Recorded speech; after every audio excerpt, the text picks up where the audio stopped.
most important thing is do not ignore hip pain. Young people, do not ignore it. So the two common causes of the hip problem are, for young people, one is a sports related injury, which is called labral tear, and the second one, which is commonly seen after the COVID, which is called as a avascular necrosis of the hip. Both are important, both should not be ignored. If you ignore any of them, it leads to arthritis and you will end up having a hip replacement.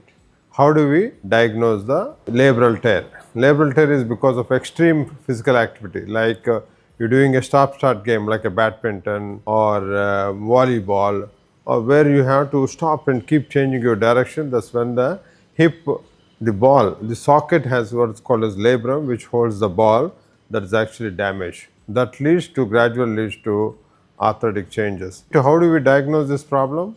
We have to do a X-ray, see what if there is a condition called femoroacetabular impingement, where there is socket is holding the ball tightly, so causing damage to the labrum. And second, the most important diagnosis is MRI scan. First of all, to do all those things, you need a good specialized doctor who is specialized in hip problems and get further investigated. If you found this video useful, like, comment, and subscribe for more health updates.